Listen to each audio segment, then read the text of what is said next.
cut that a little close, didn't we? How many times are you going to blow some leads? At least we won.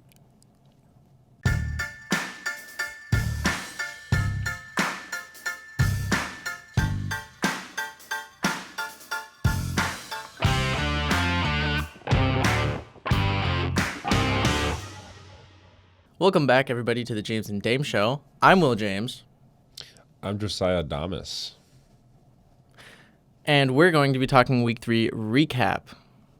Because, oh, what a wonderful week it was. What a wonderful day of upsets. And not upsets. Yeah, I guess. I guess swinging straight into it. Jets, Patriots. I expected it. I mean, it was going to be a pretty ugly game on the Patriots' part because they, Jets are actually back to form, supposedly, with Aaron Rodgers. So I'm not that surprised. The thing that I got away from this game was, actually two things. May did start later in the game. Drake May he didn't really do much, but he started. And then the Rodgers and Robert Saleh hug. Or lack thereof. Lack thereof a hug, yeah. Yeah, as far as takeaways for this game, I didn't expect the Jets to kind of find their stride so early. And I expected the Patriots to, I guess, do what they had done, which was manage the clock, not fall behind, keep it close. That really didn't last. That failed pretty quickly. Rodgers, doing just what Rodgers does. Mostly, I feel like he's known a lot for his deep balls, but he has a really good quick game as well with his quick passes, and I think that's kind of what they leaned on, and that's what got him up and down the field against a pretty solid Patriots defense. What was it? Didn't Aaron Rodgers throw his first passing touchdown to a first-round receiver for the first time? Oh, yeah, that would have been to Garrett Wilson. That would have been to Wilson. Yep, that, and he also had his first touchdown as a Jet in MetLife. So, fun day for him. Another fun takeaway is my concern as to the legitimacy of how good the Jets' backfield is going to be has only risen because Braylon Allen looked good, going 11 for 55, averaging 5 yards a carry. That's pretty solid. That's not terrible. And then, obviously, Breece Hall. Yeah. Yeah, it was pretty lopsided. I guess Patriots just got away from what they have done to win games prior, and Jets kind of just, owned it. So, going on to the actual Sunday slate of games. So, and then the first game would be Giants visiting the Browns. So the Browns, I don't know what it was. They did a defensive stop in the end zone or whatever it was, or something like that, and they celebrated in the end zone, and they proceeded to lose that game. Their defense did pretty good. They didn't let up any second half points. It's just they have a really bad offense. Actually, not even really bad. Really bad quarterback. Yeah. He was sacked, Deshaun Watson was sacked 8 times. He didn't throw any interceptions, surprisingly. I guess it's the Giants. But that team is a mess and a half. Giants is also a mess. However, Jones had 2 touchdowns and no interceptions. Neighbors went for 8 completions for 78 yards and 2 touchdowns. Impressive day from both of those players. So Jones has actually been able to throw the ball better. To the league neighbors. To league neighbors of all people. Because, neighbors is the good wide receiver and everyone else is just there. They So. have Singletary got a touchdown, I believe. Singletary did. Rushing down touchdown. They have Wandale Robinson. Yeah, but other than that, it was not a very eventful game from what I've heard. Quite unfortunate for them. I mean, there's only so much you're going to do with that kind of roster. So if I were the Browns, I'd be like, let's get out of this Deshaun Watson contract that we currently are stuck in and find somebody else, or just tank for a new QB this next year. That's probably what's going to happen. Well, they might not even need to tank. It might just happen. I'm assuming they're going to... I think this is probably the year they get out of it because... There's no way.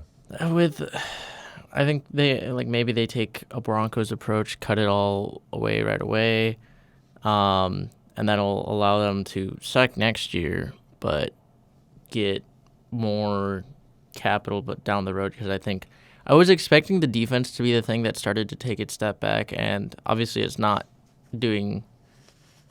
as dominant as it was last year, but it's still a good defensive unit. The place where they've struggled has largely been, I feel like, O-line. Through the first few weeks. Has not been up they still need to get Nick Chubb back, and that's going to kind of determine where they finish record-wise. But Giants' defense actually looked good. Not against a good offense, but still looked good. Yeah, good enough. And Daniel Jones didn't look horrible. And you have a stud receiver, so good for you. Yep. Moving on. The Packers in Tennessee. Willis revenge game, and the Titans traded away the wrong QB.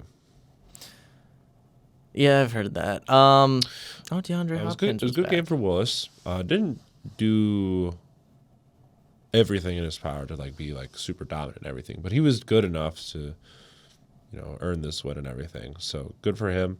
Titans. Levis has another funny picture. I saw it yesterday, I believe, right before I went to bed, and I was like, you know what? There must be some sort of goal or something for Levis to have this ridiculous pictures and everything. Also, I believe this is the game where, I don't know if it was Josh Jacobs or not. It was somebody who was running, tried to hurdle a man. Oh, and it was Emmanuel Wilson. It was a handoff to the left side. Oh, it was. And he went to hurdle, and then the Quandre defender Diggs. also jumped to meet him. Yeah, he went up with him, and so you just ended up with two guys jumping and splatting against each other and then just falling to the ground. I don't know if you actually watched the play. No, I didn't. I saw a highlight of it. I didn't get to see the game, but according to Wilson, he was laughing as he was going up because he knew that was coming.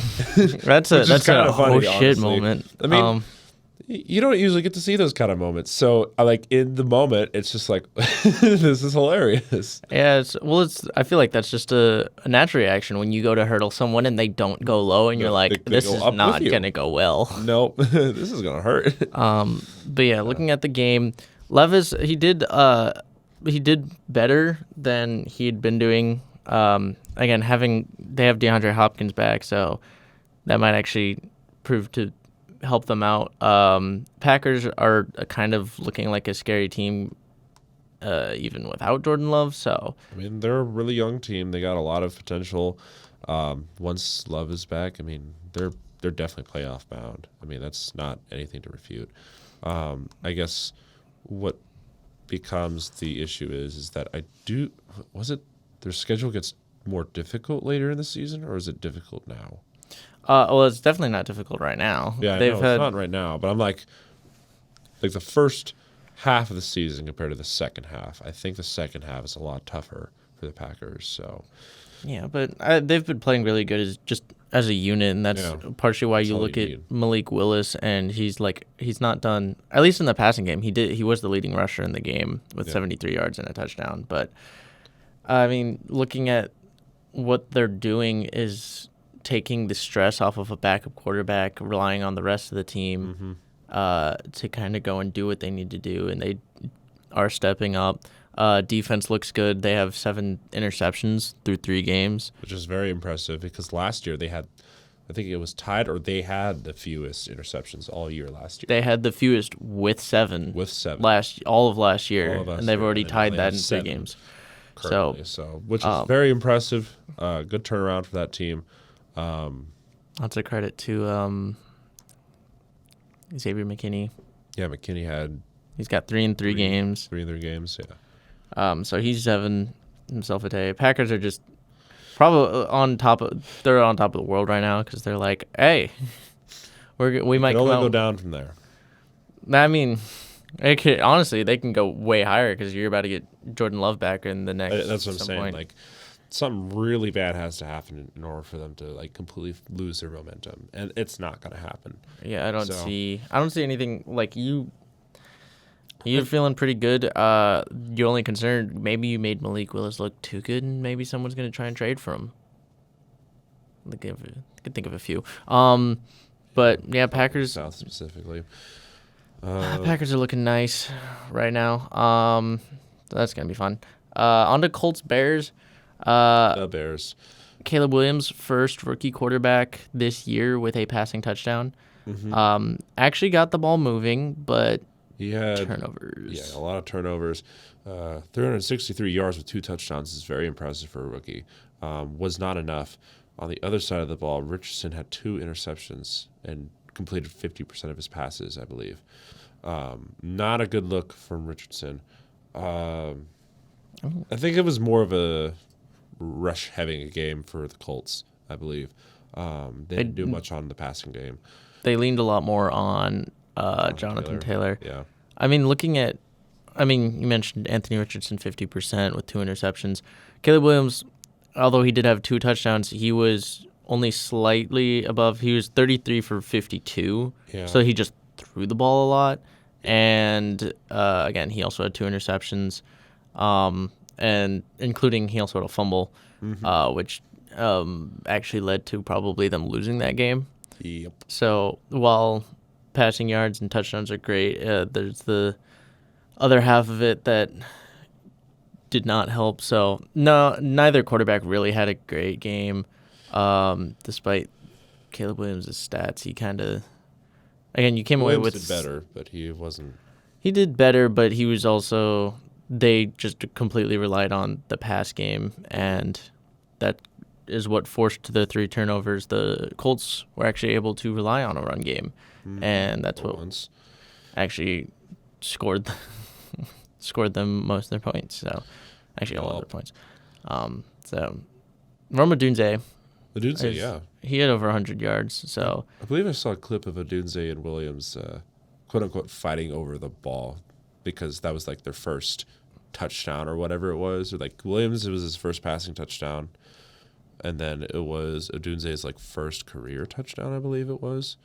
Yeah, it would have been. Yeah, I don't think Odunze Odunze has gotten a touchdown up to this point. So they were fighting over the ball or whatever it was. So, which I thought was, I didn't even realize that that's who that was with, and I was funny because I actually recently got asked, what do you do if a rookie receiver and a rookie quarterback connect on each of their first like passing receiving touchdown? Who gets the ball?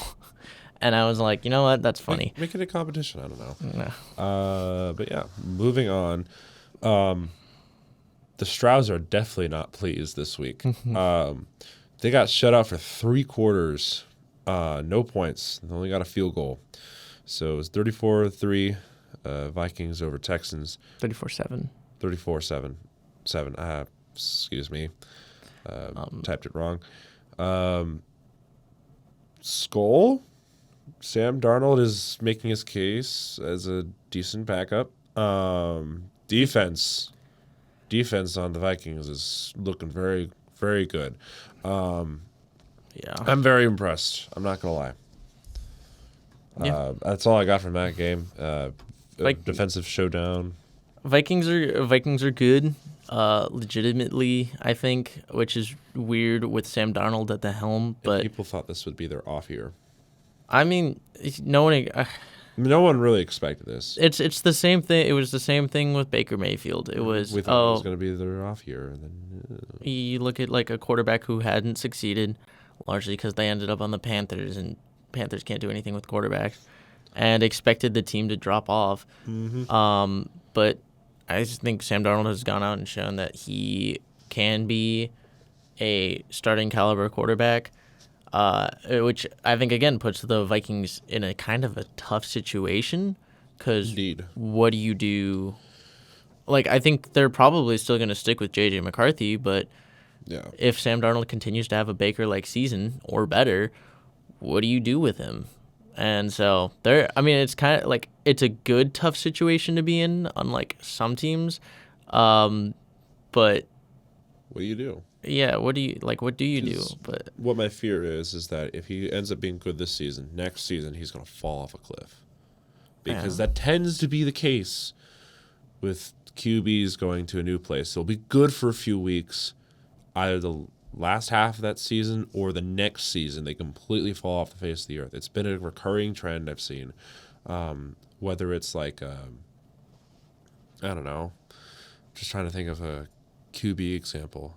that does, well, Pasternak. Yeah, Pasternak. I guess But- that's a good example. Again, like that's what I'm saying. If he continues to go on this path that he is and has a Baker-like season or better, where he actually does prove himself to be legitimate, do you let him go or do you sign him and then have J.J. McCarthy sit? Do you have him compete? What do you do? And it's like, again, it's not a bad situation to be in because you're not paying Sam Darnold a lot. You're not obviously not paying J.J. a lot because Rookie. I'd honestly let him sit if Darnold ends up being good.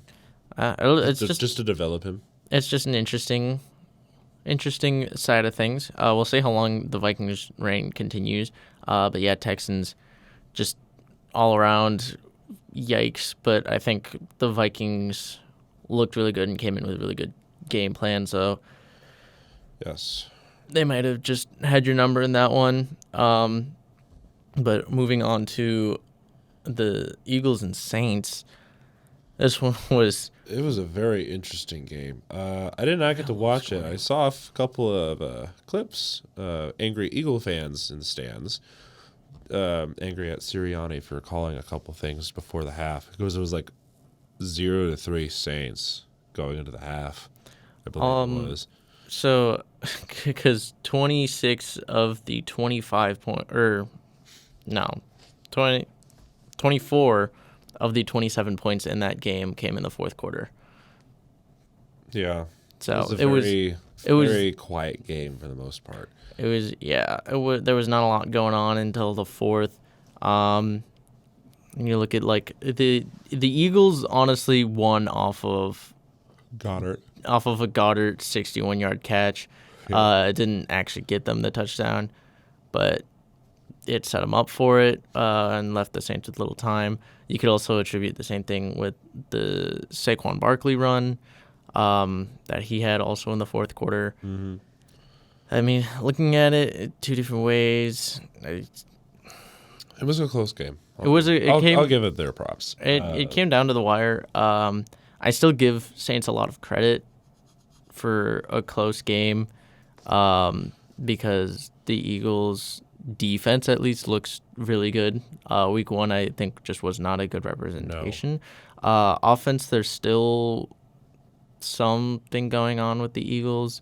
They have a bunch of yards. You had Jalen Hurts over 300 passing yards, Barkley almost 150 rushing yards, and yet somehow you still only ended up with 15 points. So I think there's some question marks as far as finishing drives goes, holding onto the ball. But I think both teams are looking good, though. So yeah, they're both in a good spot right now.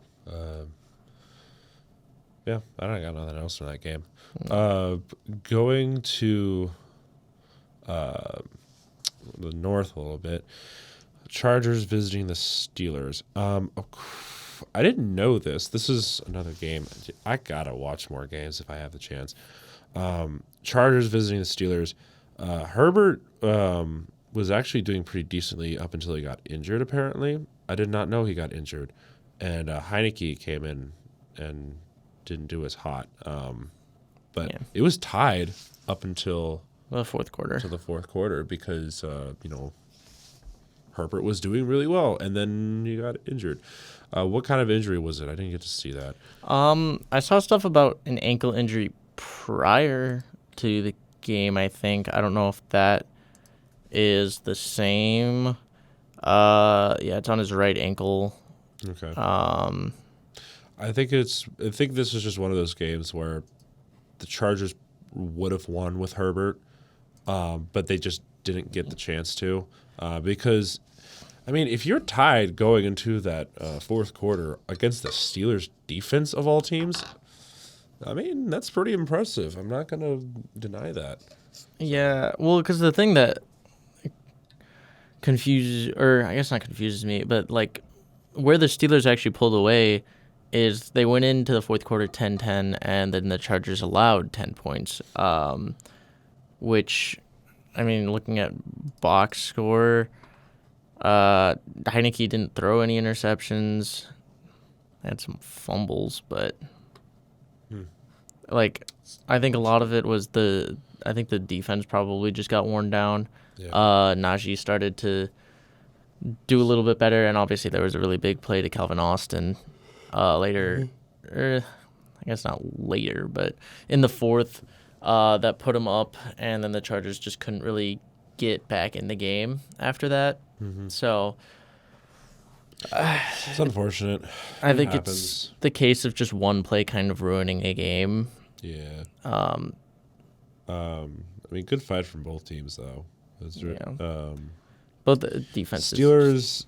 Steelers. I think this is their. Is their third season starting 3-0 under Tomlin? Is it? I don't remember. It was the first time in a while since 2020 since they've started 3-0. But we know how 2020 went. So, different team, but still. Yeah. We shall see. Yeah. J.K. Dobbins, Steelers were able to mitigate J.K. Dobbins, which went a long way in them winning that game because that's kind of what the Chargers leaned on. So being able to take that away, forcing them to do stuff with Taylor Heineke, really put them in a pickle. And then, again, Justin Fields just going out doing what he needs. The bare minimum. I'm sorry. I'm still not sold on Fields. He went 25 for 32. Yeah, he did better this game, but he's not had a bad game. Yeah, but he hasn't had a good game either. He's had, not saying he's mediocre. He's just there. I mean, that's all you need to win with that team, but, still, he hasn't done much. All he has to do is not ruin a game. I mean, compare him to what Kenny Pickett did last year. I think he looks pretty good. Yeah, compared to Kenny Pickett, he's so much better. But still. I'm just not sold on Fields quite yet. I think he looks a lot better, which I hate that it's for the Steelers. Yeah, I guess it's another reason, but I mean, I'd still love for Wilson to come in, and then I think you see Wilson come in and start to suck, then because I think a quarterback sucking in that scheme is going to show you that again, Fields did good. He doesn't need to throw for 3 or 4 touchdowns, and that offense isn't going to throw for 3 or 4 touchdowns most likely in a game.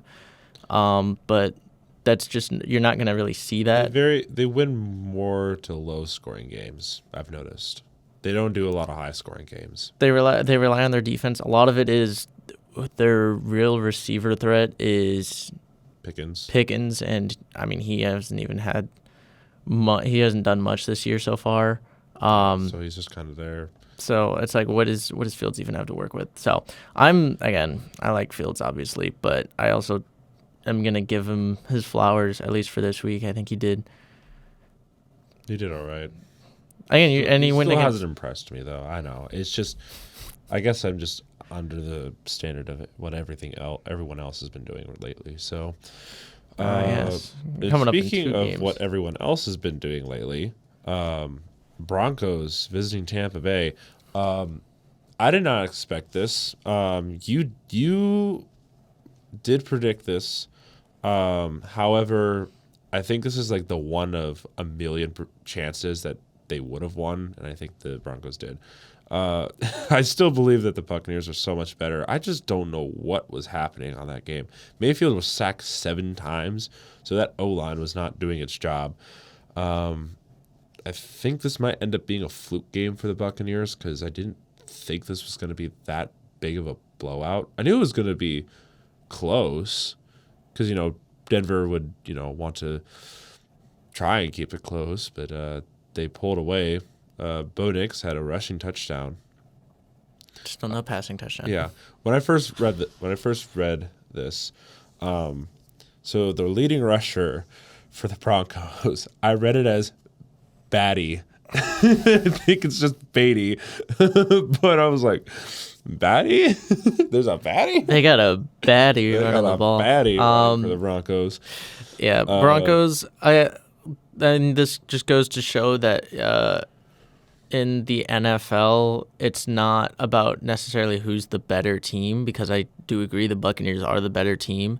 The thing you get with the Broncos, defense is really young. That's part of the reason why you saw Justin Simmons leave, is the Broncos trying to get younger, and they are. So they're younger, they're more inexperienced, but I think there's going to be inconsistencies for that reason, and I think that's part of the reason why their defense did so well against Baker, and I think that's part of the reason why he had a rough day. But the other thing to look at is just game planning. Yeah. I think, there was some disses thrown towards the Buccaneers and not being able to beat Sean Payton, which, to be fair, Sean Payton probably knows how to game plan against a Buccaneers team. That's probably why they lost. Sean Payton is very well aware of that scheme down there. So just looking at this game as just scheming, good coaching, and things just coming together as they needed to for the Broncos. It's good. There's several cases of it this week where that is the case again, looking back at the Vikings, but even looking forward. Game plan does a lot. Mm-hmm. So I'm impressed with the Broncos. I will admit that. That's a very incredible game that they've played. Obviously, it's still a young team, but it's the victory you need. I'm getting Arizona Cardinals from them from last year, where they just are probably going to be a really quote unquote bad team, but they'll be really scrappy for most of the year. So they'll win games like this once in a while. Yeah, I feel like. I think they'll pull out some games. It's going to be they're going to be inconsistent. So when are they going to be positively inconsistent? And also, just when are the rookies when are the young players going to step up? You're going to see a lot of growth through the year. So I think they're going to look like a better team throughout the year. Again, that isn't necessarily going to result in wins, but I think Sean Payton and that staff is going to do a lot for the Broncos going forward. On to a shocking game. I don't know why I didn't stand by my prediction when we were doing this. So Panthers beat the Raiders. I said I specifically thought that the Panthers are just going to win random games throughout the season, and this would have been one of them before we started this season. Obviously, a lot has changed in 3 weeks. So this one is still surprising, but not for the reason I thought it would be. Dalton still got it. Red Rifle, he still got it. He had a good game. He had a very great game. Embarrassing loss to the Raiders, especially as your home opener. Minshew got benched for O'Connell. That's how bad it was. I think a lot of it's also, you don't need to play him. Because you lost. Yeah, you already down by so much, so just keep him healthy. It was a weird game to watch. Just keep looking back, and the Panthers continue to pull away, and I'm like, what is happening? What's going on? Deontay Johnson had a great game. Yeah. I don't know. Good game. I didn't expect. Again, the Raiders' offense looked about as I expected. It's the Raiders' defense that really confused me. Yeah, the defense was the one that bent during this game. I was surprised by that. I thought that defense would be better, but apparently it's not. No, it is. They're struggling a bit. They struggled a bit that week. I just don't know how you 300 over 300 yards and 3 touchdowns. Andy Dalton is the first quarterback to do that this year. That's sad. I don't know. Very sad. I did say that the Raiders were not going to be good this year. Yeah, I wouldn't expect them to. You did say that too. I wasn't expecting them to be good either. I just didn't think this was going to be the fashion they would lose. I figured it'd be more stout defense and just inept raw, offense. inept offense. But I think you still got 22 points, most of them in garbage time. But Yep. Going a little bit northwest, Dolphins visiting the Seahawks. I do agree with you. I did look at some highlights and everything. Seattle, you have not really convinced now both of us that you should be 3-0. This was a very unconvincing win. it was one of the least they're one of the least convincing 3-0 teams. Yeah, I actually sat down and like watched a couple of these, or at least a couple of the highlights from some of the games. This is one of them. Smith with 2 interceptions. You don't usually see a quarterback with 2 interceptions winning a game by at least 3 scores. Yeah, It's very rare. I mean, and I got again. Obviously, you're looking at the fact that it's a Dolphins team without Tua, and even Thompson and Boyle. Quarterbacks. You had Thompson go down at one point. Like, you were dealing with a third string quarterback in an offense that already had been struggling this year so far. Obviously, the Dolphins' defense is been kind of good. It's been alright so far this year. I think Jalen Ramsey's been putting in work in these games, which is really unfortunate because the offense hasn't been able to, and now that you're without Tua, your offense really couldn't do anything, which is just, again, really weird because it's not what we've seen out of the Dolphins recently. But yeah, Seahawks, you had that Metcalf touchdown early, and you went up 17-3 in the first quarter and then didn't really do anything. Yeah. So it's one of those meh games. I'm not gonna trash McDonald for winning his games, but I mean, it's a new coach, new scheme. You're still trying to figure things out, but also Geno Smith is getting old, and he needs to. I don't know. Geno Smith needs to be replaced at some point. He's becoming a reliability sometimes. Throw in Sam Howell. Literally, Sam Howell will make that offense explode. I'm confident in that one. That's why when he went to the Seahawks, I was like, oh, what if Howell becomes the starter? Like when Geno Smith just ends up being bad. I think, honestly, you'll probably see him sit for most of the year, get limited snaps. We might see him next year, but I hope so. It'll be interesting. But, I hope the Seahawks actually have some real competition soon. They will soon. They will very soon. I'd hate to see, like, them go into the playoffs like the aforementioned Steelers and just with like a 2 or 3 seed and get blasted. Yep. Oh, like a few teams from last year. I don't know which ones. But moving on. This game was interesting. This is the one I got to watch.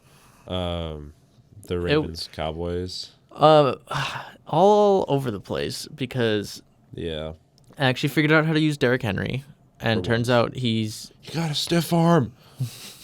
Turns out he's good when you use him right. No way.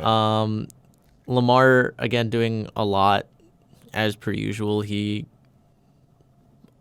I think he gets credit, but also sometimes gets a lot of slander for not putting the team on his back when a lot of the times he does. He does a lot to carry that offense, which he makes mistakes, but look how much he carries. Yeah. So it happens once in a while. This is the Dallas Cowboys of all teams. Ravens almost blew another lead. Yeah, that was about to happen. Okay. It ended up being garbage time stats or stat padding for the Cowboys, but still, it was a little close. I look at it and like at whether I should actually be concerned as far as how close that got, because you're up 28-6, and then you let up a touchdown, and I'm like, all right, whatever. And then you let up the onside kick. I was upset about just because it was Zay Flowers who allowed it. Yeah, because he jumped a second earlier when the ball got there. He allowed it to go through his arms. I was like, what are you doing? I don't know. And so I was annoyed about that. They scored again, and I was like, okay, cool, let's just get the ball back. it didn't seem like they were really putting in a lot of effort. It seemed like they were going 50% until the Cowboys got that second touchdown, and then they kicked it off, Yeah, which seems backwards. it is very But they backwards. kicked it off, and we just had to get, I think, 2 first downs, and we got it with a Lamar fake jet sweep, QB power, whatever you want to call it. And so, which I mean, I liked the call. Yeah, I feel like we just let them make it close. Just, I'm battling as to whether it was we let them get close because we weren't really concerned about it for most of it until that last drive, or if it was really just a case of we really just let them get back in that game. I think it's And more of the second one, in my opinion, but that's just me.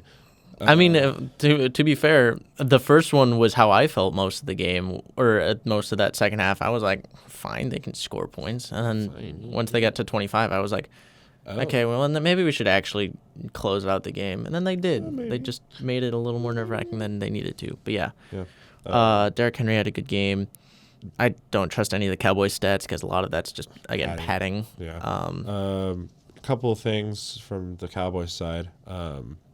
28-3 shirt with Tom Brady in the booth being like, hey, I like that shirt. I'm like, yeah, no kidding. And then after the game, Dak Prescott told some woman who was heckling him, jump off if you want.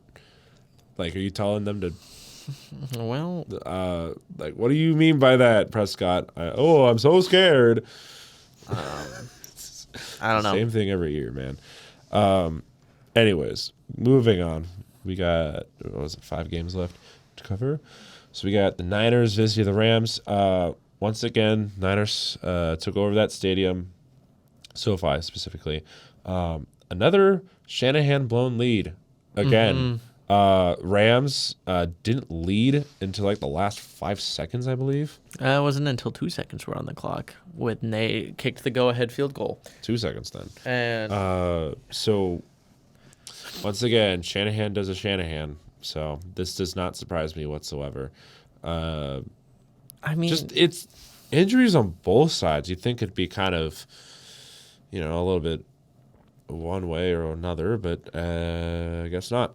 I mean, San Francisco should have won this game. they should have, because again, like you mentioned, injuries went both ways. But the thing is, the 49ers have such a deep roster that they should have still been able to pull it out. This should have been at least a win by like a score or two. Yeah, I mean, again, Rams game planned well. They leaned on Kyron, who was like one of the few healthy guys on that offense as a weapon. So he had himself a good day, and he kind of just led the charge for the Rams. Stafford he didn't do a lot in the first half. I think up until like the 2-minute warning, he only had like 4 passes. But then they kind of let him rip it in the second half. Got some stuff to work. You're looking at the 49ers, though. I mean, again, blown lead, but Juwan Jennings He had a day. not only an impressive stat line with 175 yards and 3 touchdowns. 3 touchdowns. He had some just amazing plays. He made some big plays. The thing that really confuses me, and it reminds me kind of the 49ers slump last year, where it's just kind of sloppy all around. They'll be back to form at some point. I'm not that concerned. Yeah, I think there's a lot of 1 and 2 teams who were the projected good teams this year. It happens early, so I'm not that concerned. It's just surprising how many of those teams that were projected to be good are 1 and 2, and it's going to be interesting to see which ones are actually good, which ones aren't. Yeah, because there's a lot. There's a couple. Going to be interesting to figure out who's who. Yeah. But going on, Lions. there was. I know. Let me go over the other stats. Injuries.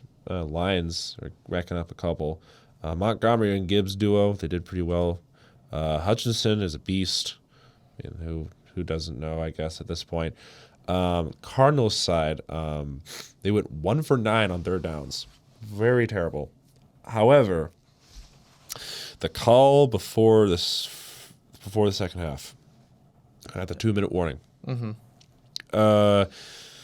So before our live stream, I saw what Will was talking about, the very controversial call where the Cardinals, they supposedly got a fumble off of Goff, picked it up, ran it in for a touchdown, but the refs blew it off.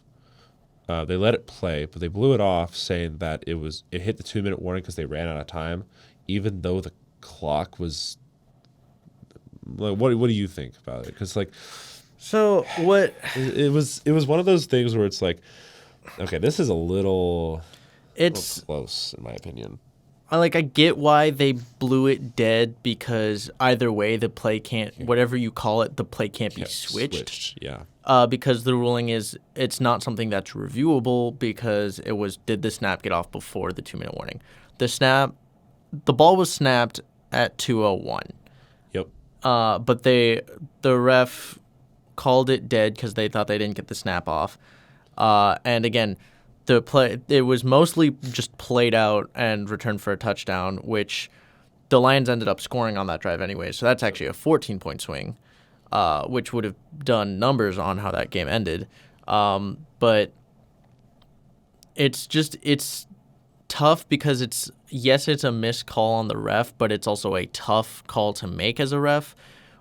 And my issue is not as much with the ref as it is with the rule, because the rule is that you can't let that play out and then overturn it because of the way it is. It's just kind of like a weird gray area. It's kind of just a weird situation A little bit. And so it's just Unfortunate. Yeah, it's unfortunate because it allowed the Lions to go up 20-10 at half, and then they kind of just played from in front the rest of the game. Yep. Kyler trying to make something happen, but didn't really work. Yeah, so Cardinals are still putting up good fights. I'm impressed with them so far. So I'm not super worried about the Cardinals. I'd be worried if later in the season that they don't improve at all. Moving on to the Sunday night game. So I got two things to talk about. So why did they not run up the middle, or at least do something with a QB sneak? Because the jet sweep to the left, I believe it was Bijan, was not the smartest move. Yeah, they ran like an outside zone out of like a it was almost a QB sneak formation too. Oh, I'm trying to think of what that actually formation would be. Like maybe like a not quite maybe a wishbone sort of formation. Yeah, it kind of looked like a wishbone. But like it just, why are you running an outside zone with Bijan? When you know the Chiefs are going to read that from a mile away. Well, it's 4th and inches. They're in a goal line formation. Yeah. And the other thing is you could also look at Kirk and go, why are you not audibling out of that? Because that's just not a call you should be making. Again, you could have QB sneaked it. You could have lined up in like a I formation and just handed it off to fullback or Tyler Algier, who's more of a power back. Yeah, literally have Algier like run through some people or jump over somebody. Like it would have worked. It was just a really bad play call. So not impressed that one, because I think if you get that the Falcons kind of had the Chiefs.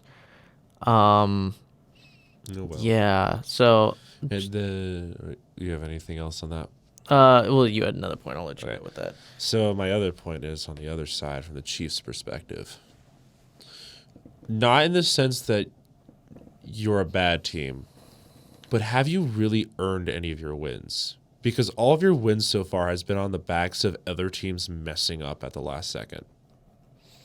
So I'm not saying the Chiefs are good or not bad.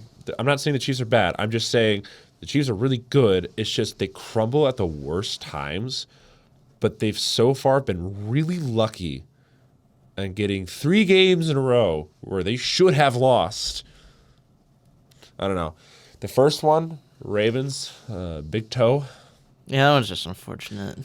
Second game, what was it? The Bengals Pass interference. quarterback just hugging Rice a little bit too much. And then now it's Just a bad play call on Bad play 4th call. and inches with the game on the line. Oh, I forgot another one. But also the people who are whining about the controversial no PI on, I believe it was Pitts. was it on Mooney or was it on In the fourth quarter, in the fourth end zone, that quarter, was the end Pitts. zone? It was Pitts. Okay. I can see why people are upset about that one. However, the thing is that the Bengals cornerback went from behind and knocked his head down. This one was just he was just making a play, I guess. I can see it, but I also can't see it. I've seen a lot of stuff, and I've started to ease up on hating on the people who are looking for it so much, because as much as like I root against the Chiefs as well, but Yeah. I try to do it legitimately, and I try to look at fouls legitimately and not be the Chiefs shouldn't get this or they should get this. I try and look at things, from an unbiased perspective. Yeah. And I try as well. watching the play originally, I was like, no, it shouldn't be a flag. And looking back on it, I still don't think it is a flag. No. But I do get where people are coming in and saying, oh, the Chiefs last week they get the call. Yeah, they got the call last week, and now you're not. But now you're not going to call it this week. So Which- I understand that. So I get that, and I get that it's like people are upset with the Chiefs, and they're getting calls. But the thing that I don't think a lot of people realize is Kirk just threw a ball. It's the corner's going this way, and Kirk threw a ball behind the corner. Yeah. And Kyle Pitts, it's not like Kyle Pitts was trying to go up for a ball and he got hit. He tried to come back to the ball over somebody, and the guy he was trying to do like a jump around and grab it from behind and probably pin it to his back. That's probably what it's gonna do. That's what. Yeah, with where the placement was, that's what he had to do. Mm-hmm. The issue is that sort of stuff happens all the time. You hardly ever get calls on a corner on those sorts of plays, because what is the corner supposed to do if you throw the ball behind the corner? Let the receiver past him? No. It's just a case of like, it's just a poor thrown ball, and It's just a very lucky break for the Chiefs again. That's what happened. It's just it's going to come back to bite them at some point. I don't doubt that. It's just they've been getting really lucky the last 3 games. So Chiefs, don't just because you won these 3 games does not mean you really earned them. It's just you've kind of won them out of luck. And sure, you sometimes win games out of luck. But just how many times you've been winning these games out of luck, it's kind of, do you really deserve it? Kind of like impressive, but also like, you. yeah. The only reason why you won is because the other team like just did one stupid thing, and you guys, prior to that one stupid thing, you guys just slowly let things happen. I don't know. Maybe it's just too fresh in our minds that we're just a little. I'm not tense about it, but I know some people are, because this no PI call was not that bad. I'm not gonna whine about it. It was a decent call. I'm not gonna. Yeah, I think it was. I think the call was fine. I think it's just because of who's playing. That's why everyone's so upset. True. Moving on to the Monday night games, though. 2 Monday nights. That's weird. So we got the Bills and the Jaguars. I told you the Jaguars are not going to be good this year. Yeah, to be fair, looking at this, I mean, again, I got some of the other ones right on the fact that it's literally just game planning. The game plan for the Jaguars was horrible. They didn't. Their very first drive, it was a 3-and-out with 1 yard. Yep. And that was the moment I was like, this game is not going to going be a really long one. Yeah. So containment of Josh Allen was very poor. The Bills kind of just did whatever they wanted. There's Coaches will be fired. The question is how long is it going to take? Because that was bad. Probably not until like week 6 or 7 if it continues to be this bad. Yeah, I don't know what you do if you're Jacksonville right now, because you should have the roster. Their O-line wasn't great. They struggled on the O-line. Lawrence still looks like a rookie QB. Like, it's his 4th year now, and he still looks like a rookie. I mean, he looked better. There was a lot of panic in the first half. Like on his end, he was very panicked. And again, his O-line was not good. Von Miller was tearing through that O-line. I forget which side. I think it was Cam Little. I think if he's the right tackle, I could be wrong. But he just, the most he put up was like a second of protection, and all that allows is for what the Jaguars have been trying to do, and that hasn't worked. So Trevor really didn't have time to do anything. So it's hard to put anything on him when he just doesn't have anything around him that, like, he has good weapons, but nothing else is set up for him to utilize them. Exactly. Hamlin got an interception. Allen's making his case for MVP very early. So good for him. And then there wasn't much from that game. And then finally, the last game, the team who currently has the division lead in the NFC East, the Washington Commanders versus the Bengals. Daniels looked very good. McLaurin was also very happy that he actually has a QB to throw to him for once, and he's actually confident in this QB. Bengals, on the other hand, no defense. You let Daniels pick apart your secondary like it was nothing. And Joe Burrow he did all right stat-wise. I had him on fantasy, so I know he was doing okay. However, that Cincinnati defense has looked really, really bad recently. Is it panic time? Probably. If you lose your first 3 games in the season, you're not projected to make the playoffs. Yeah, it's like a 2.5% chance. Yeah, most teams that do start 0-3 really, it's very rare that they make the playoffs. I think the Bengals are set up to be a team who can.